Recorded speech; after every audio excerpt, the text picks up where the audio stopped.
Hello, so welcome to another video. This is another one that is clearly not a Laelia. However, I thought I'd show you this rather spectacular hybrid Cirrhopetalum if you're old styly like me, or Bulbophyllum, I think everything now is. These days it's hard to keep up, but so this is a plant I've had for many years now. It's a Bulbophyllum Lewis Sander. It's a hybrid that was made in the 1930s by the Sanders, world famous orchid nursery. Yeah, it's a hybrid of it's a lovely hybrid. So let me just get closer up. You can see these quite ornate flowers, long petals. So let me just focus this. So the so this is a hybrid of longissimum, which is where you get the big long straggly petals from, and ornatissimum, ornatissimum, sorry, which is where this hybrid gets all of these beautiful frills and this lip from. Ornatissimum meaning ornamented. I wonder if I can focus that anymore. No. So yeah, hopefully you can see all those beautiful frills and the tassels on the ends of maybe on this end you can see a little more. The tassels on the end of the sepals there. So yeah, this is quite a good one for Halloween. It's a bit creepy looking, and if that isn't bad enough, the smell is quite bad.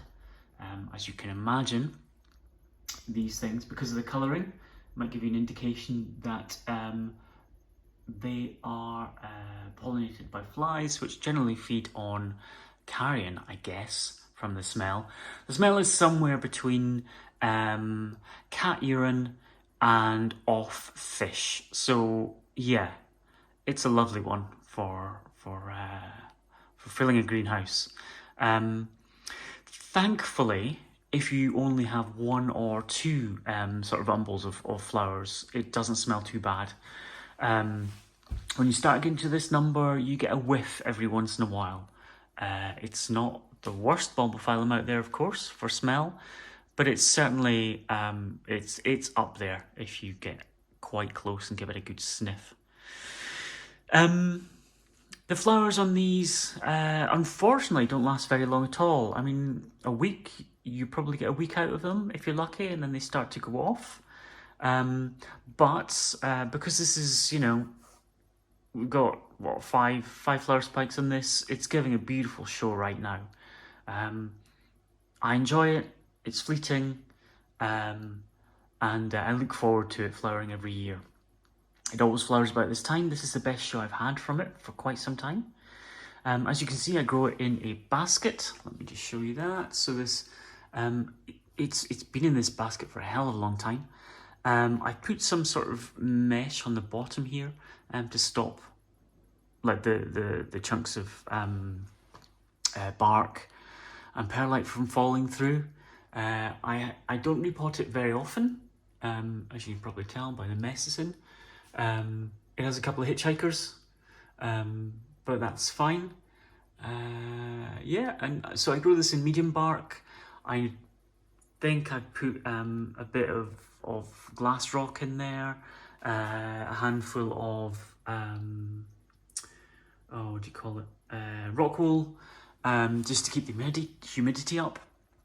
And the great thing about this plant is, although both parents are noted as warm growing, I actually grow this in a west-facing window, in full late afternoon sun, and it grows basically with my Dendrobiums.